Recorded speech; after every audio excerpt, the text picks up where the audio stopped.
الله وبركاته. إن الحمد لله نحمده ونستعينه ونستغفره ونعوذ بالله من شرور أنفسنا ومن سيئات أعمالنا. من يهده الله فلا مضل له ومن يضلل فلا هادي له. وأشهد أن لا إله إلا الله وحده لا شريك له وأشهد أن محمدا عبده ورسوله. أما بعد فإن خير الحديث كتاب الله وخير الهدي هدي محمد صلى الله عليه وسلم وشر الأمور محدثاتها وكل محدثة بدعة وكل بدعة ضلالة وكل ضلالة في النار. أعوذ بالله من الشيطان الرجيم. بسم الله الرحمن الرحيم.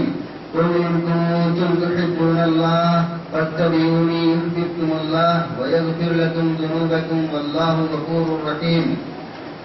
تمام طرح کی تعریفات وحدہ لا شریک خالق کائنات مالک ارض و سما کے لیے لائق و زیبا ہو، اور کروڑوں درود و سلام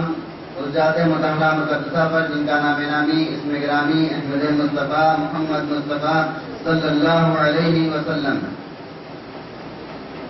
معزز سامعین، جس عنوان پر میں گفتگو کرنے والا ہوں وہ ہے اصلاح معاشرہ، کیونکہ یہاں پر اتنا وقت بھی نہیں ہے کہ پوری چیزوں کو سمیٹ کر لایا جائے، کیونکہ یہ ایک بہت بڑا وسیع موضوع ہے جس کو بیان کرنے میں کئی گھنٹے چاہیے. لیکن ہم مختصر سا ہی بیان کر کے، کیونکہ ہم سب یہاں پر اخلاص کے ساتھ اللہ کے رحم و کرم سے یہاں پر جمع ہوئے ہیں کہ اگر ہمیں ایک بات کا بھی علم ہو جائے گا انشاءاللہ ہم اس پر عمل کرنے کی کوشش کرتے ہیں، اور اللہ تعالیٰ ہم کو ان باتوں پر عمل کرنے کی توفیق عطا فرمائے. جس طرح ہمارے بھائی عادل صاحب نے اس پہ روشنی ڈالی کہ محمد رسول صلی اللہ علیہ وسلم کے کیا تقاضے ہیں اور ان کو ہم کو کیسے ادا کرنا چاہیے. اگر ہم آج کے معاشرے میں دیکھیں، معاشرہ صرف اس کا نام نہیں ہے کہ معاشرہ صرف ہمارے گھر سے چلتا ہے. معاشرہ چلے گا، کوئی بھی دین کا کام چلے گا، کوئی بھی چیز دنیا کے اندر چلے گی، وہ اس کا ایک معیار ہوتا ہے، اس کا ایک تقاضا ہوتا ہے کہ اللہ اور اللہ کے رسول صلی اللہ علیہ وسلم سے ہی چلے گا. اگر ہم کسی بھی معاشرے کو بنانا چاہتے ہیں جس طرح اللہ اور اللہ کے رسول، اللہ نے اللہ کے رسول کو بنانے کا حکم دیا، اسی طرح ہم بنائیں گے جس طرح صحابہ نے اس پر عمل کر کے دکھایا. اور وہی دین آج بھی ہمارے سامنے ہے، کوئی دین میں تبدیلی نہیں، کوئی دین میں کوئی بدلاؤ نہیں، آج بھی وہی معاشرہ ہمارے سامنے ہے. کیا ہم جس طرح صحابہ رضی اللہ عنہم جس قرآن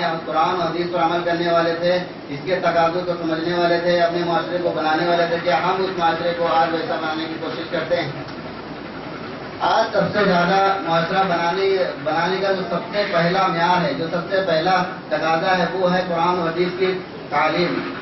اگر آج ہمارے اندر خود کی تعلیم نہیں ہے کہ ہم قرآن و حدیث کو کس طرح پڑھتے ہیں، قرآن و حدیث میں کیا ہے، قرآن و حدیث کو ہم کو کیسے سمجھنا چاہیے، یا صحابہ رضی اللہ عنہ نے اس پر کیسے سمجھ کر عمل کیا، یا ان سے زیادہ بھی کوئی عمل کر سکتا ہے قرآن و حدیث پر، تو ہمیں یہ دیکھنا ہے کہ صحابہ رضی اللہ عنہ نے کس طرح اس پر عمل کیا، اور اللہ کے رسول صلی اللہ علیہ وسلم کے سامنے انہوں نے اس کا نمونہ کر کے دکھا دیا. کیونکہ اللہ سبحانہ و تعالیٰ نے سب سے پہلے حکم دیا کہ لقد کان لکم فی رسول اللہ اسوۃ حسنہ، سورہ احزاب سورہ نمبر 33 کی آیت نمبر 21 میں، کہ تمہارے لیے بہترین نمونہ، تمہاری زندگی میں بہترین نمونہ محمد صلی اللہ علیہ وسلم کی زندگی ہے. اگر ہم نے کسی اور کو رکھ لیا، اگر آج ہم نے جو ہے کسی اور کے طریقوں کو لیا، کسی اور کے رسموں کے لیا، رواجوں کو لیا، تو یہ معاشرہ ہم خود بگاڑ رہے ہیں. یہ معاشرہ بگاڑنے میں ہمارا ہاتھ ہے، نہ کہ اللہ اور اللہ کے رسول کا. کیونکہ اللہ کے رسول صلی اللہ علیہ وسلم نے ہمیں واضح بات بتا کر یہاں سے رخصت ہوئے. کیونکہ یہودی اعتراض کرتے تھے کہ تمہارا نبی کہتا ہے جو پیشاب اور پیخانے کے بھی آداب بتاتا ہے. آج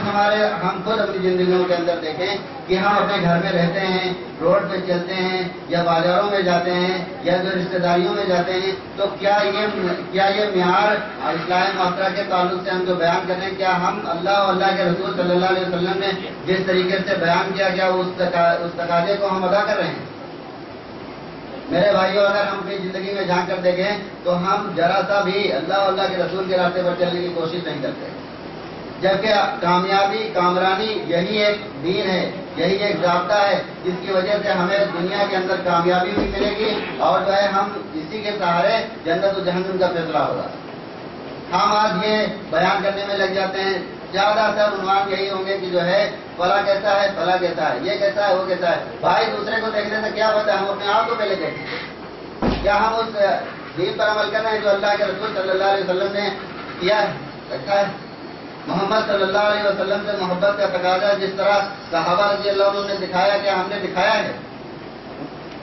اللہ کے رسول صلی اللہ علیہ وسلم ایک مرتبہ جب جنگ تبوک کا موقع آیا، جنگ تبوک کے وقت جو ہے کعب بن مالک رضی اللہ تعالی عنہ، اس وقت اللہ کے رسول صلی اللہ علیہ وسلم نے کہا، ان کے پاس مال بھی تھا، ان کے پاس وقت بھی تھا، لیکن اللہ کے رسول نے حکم دیا کہ تمہیں جو ہے فلاں دن جنگ تبوک کے لیے نکلنا ہے، لیکن انہوں نے تھوڑا جو صحابہ رضی اللہ عنہ انہوں نے سوچا میرے پاس تیز سواری بھی ہے اور جو ہے اس کے باوجود جو ہے میرے پاس پیسہ بھی ہے، میں کبھی بھی تیاری کر لوں گا، اسی کے سہارے میں جو ہے دھیرے دھیرے یہ کام انجام نہ ہو پایا۔ جس دن جنگ تبوک کے لیے نکلنا تھا سارے صحابہ نکلے، لیکن کعب بن مالک رضی اللہ عنہ نہ نکل پائے۔ اس کے بعد رسول اللہ صلی اللہ علیہ وسلم وہاں پہنچے اور دیکھتے ہیں کہ کعب بن مالک نظر نہیں آ رہے ہیں۔ صحابہ سے پوچھا کہ کعب بن مالک رضی اللہ عنہ نظر نہیں آ رہے، کہاں ہیں؟ تو کہا کہ وہ جو ہے گھر میں رہ گئے ہیں اور جو ہے وہ بعد میں شاید آئے۔ پھر دوسرے دن پوچھا، نظر نہیں آ رہے ہیں۔ جب اللہ کے رسول صلی اللہ علیہ وسلم وہاں پر انہوں نے نہیں پایا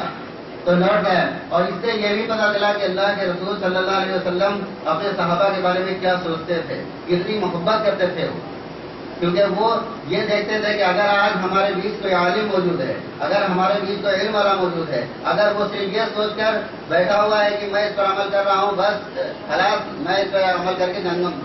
جنت میں چلا جاؤں گا، تو یہ اس کی سوچ ایک دم غلط ہے، کیونکہ یہ ہمارا دین اصلاح معاشرہ کیا ہے؟ اصلاح معاشرہ یہ تو نہیں ہے کہ جو ہے صرف ہم اپنی اصلاح کریں، اصلاح معاشرہ یعنی پورے معاشرے کی اصلاح کریں۔ اصلاح ہوگی کیسے؟ اللہ اور اللہ کے رسول صلی اللہ علیہ وسلم کے ہی طریقے سے ہوگی، جس طرح صحابہ رضی اللہ عنہ سے اللہ کے رسول نے محبت کی اور اصلاح معاشرہ بنایا، اس طرح جس طرح صحابہ نے اللہ کے رسول سے محبت کی اور معاشرہ بنا۔ آج اگر ہم اسی معاشرے کو چلانے کے لیے یہ تعلیم اگر رکھیں گے تو انشاءاللہ ہمارا معاشرہ بھی ویسا ہی ہو جائے گا۔ کعب بن مالک رضی اللہ عنہ نہ جا پائے اور افسوس کرتے رہے اور وہیں مدینے کے اندر موجود رہے، لیکن جب وہاں سے جنگ تبوک فتح کر کے اللہ کے رسول آئے اور جو ہے کچھ اس میں منافق بھی تھے اور کعب بن مالک رضی اللہ عنہ تھے، لیکن دو صحابی اور تھے، 3 صحابی یہ تھے، اور ان کو بلایا تو ان کے دل میں یہ خیال آ رہا ہے کعب بن مالک رضی اللہ عنہ کے کہ میں جو ہے اللہ کے رسول سے کہہ دوں گا کہ جو ہے جھوٹ بول دوں گا، لیکن بعد میں یہ سوچ رہے نہیں جھوٹ نہیں بولوں گا، کیونکہ جھوٹ بولنا تو اتنا بڑا گناہ ہے، اور دوسری چیز کہ اللہ کے رسول صلی اللہ علیہ وسلم سے جھوٹ، کیونکہ ان کو تو جبرائیل علیہ السلام آ کے بتا دیں گے، اللہ بتا دے گا کہ تم جو ہے جھوٹ نہیں بول رہے، کہا میں جھوٹ نہیں بولوں گا، میں سچ کہہ دوں گا کہ میں اس وجہ سے نہیں جا پایا۔ جو منافق تھے وہ لوگ تو یہی بہانہ بنائے ہوئے تھے کہ جو ہے ہم اسی لیے نہیں جا پا رہے ہیں، پھنسے ہوئے تھے کہ ہم یہ تھا وہ تھا، انہوں نے تو جھوٹ بول دیا، لیکن ان 3 صحابہ نے جھوٹ نہیں بولا۔ یہ بات اللہ کے رسول صلی اللہ علیہ وسلم کے سامنے انہوں نے سچ کہہ دی۔ اللہ کے رسول صلی اللہ علیہ وسلم نے ان کا جو ہے بائیکاٹ کر دیا اور کہا کہ جو ہے اس سے اس کا پانی جس سے نہیں کہا جاتا اس کا پانی بند کر دو، اس سے بات چیت بند کر دو، کوئی بھی ان سے بات چیت نہیں کرے گا۔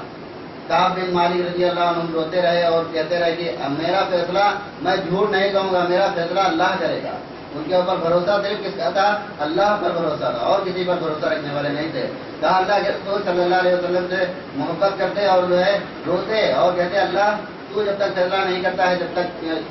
40 دن 50 دن جب بیت گئے، 50 دن میں جو ہے اللہ کے رسول صلی اللہ علیہ وسلم نے کہا اب آپ لوگ اپنی بیویوں سے بھی ملنا چھوڑ دیں۔ وہ اتنی محبت کرنے والے کو بیان کرتے ہیں کعب بن مالک، ایک دن میں نماز پڑھ رہا تھا مسجد میں، اور نماز پڑھتے وقت میں یہ دیکھتا ہوں کہ اللہ کے رسول صلی اللہ علیہ وسلم میں کھڑا ہوا ہوں، اور جب میں اللہ کے رسول کی طرف دیکھنے لگتا تو اللہ کے رسول جو ہے اپنا چہرہ نیچے کر کے ادھر دیکھنے لگتے، اور جب میں ادھر دیکھنے لگتا تو دیکھا کیا کہ اللہ کے رسول مجھے ہی دیکھ رہے ہیں، یعنی اتنی محبت اللہ کے رسول اپنے صحابہ سے کرتے ہیں۔ تو کعب بن مالک رضی اللہ عنہ بیٹھے رو رہے ہیں اور کہہ رہے ہیں کہ اے اللہ کب فیصلہ تیرا آئے گا۔ اس کے بعد جب اللہ تعالیٰ نے آیتیں نازل کی کہ اے محمد صلی اللہ علیہ وسلم ان کا عذر بتایا کعب بن مالک کا، تو کعب بن مالک دوڑتے ہوئے سب ان کے آیا کر خوشخبری دی کہ اے کعب بن مالک تم نے کیسا بھروسہ کیا تھا اللہ تعالیٰ سے کہ اللہ تعالیٰ نے تمہاری برات میں آیتیں نازل کی۔ تو یہ معاشرہ بنانے کے لیے ہمیں یہ سوچنا چاہیے کہ ہم دین جتنے جو ہے عالم ہیں اور یا دین پر چلنے والے ان سے کتنی محبت کرتے ہیں اور اپنے پریوار میں اپنے معاشرے میں کتنی لوگوں سے محبت کرتے ہیں. محبت کا تقاضا یہ نہیں. آج اگر ہم اپنے گھر میں پوچھتے ہیں سیرت النبی صلی اللہ علیہ وسلم کیا ہے, اللہ کے رسول صلی اللہ علیہ وسلم کا کیا نام تھا اور ان کے صحابہ کے عشرہ مبشرہ کون تھے, آج ہمیں نہیں معلوم ہے. آج اگر ہم دیکھتے ہیں تو ہمیں پتہ کیا چلتا ہے اسلام معاشرہ ہمارا کیسے بنتا ہے. آج اگر ہمارے بچوں سے کوئی پوچھتا ہے عامر خان کا ابا کون ہے تو ہم پڑھ کے دیتے ہیں کہ جو ہے یہ ہے. عامر خان کی اماں کون ہے اس کو ہم بتا دیتے ہیں کہ یہ ہے. لیکن ہمیں ہیرو کے بارے میں, کرکٹر کے بارے میں, دنیا کی ہر چیز کے بارے میں ہمیں معلوم ہے, لیکن نہیں معلوم ہے تو اللہ کے رسول صلی اللہ علیہ وسلم کے بارے میں نہیں معلوم ہے, جس کے ہم نے کلمہ پڑھا لا الہ الا اللہ محمد رسول اللہ, تو ہمارا معاشرہ کیسے بدلے گا؟ اگر ہم اللہ اور اللہ کے رسول سے سچی محبت کرتے ہیں تو کیا اپنی زندگیوں کے اندر جھانک کر دیکھتے ہیں کہ ہمارے بچے دینی تعلیم کتنی حاصل کرتے ہیں؟ ہم دین پر کتنے چلنے والے ہیں, ہمارے بچے کتنے چلنے والے ہیں, ہمارا گھر کیسا ہے, کیا ہمارا گھر محمدی ہے, کیا ہم صحابہ رضی اللہ عنہ کے راستے پر چلانے کی کوشش کرتے ہیں, کیا ان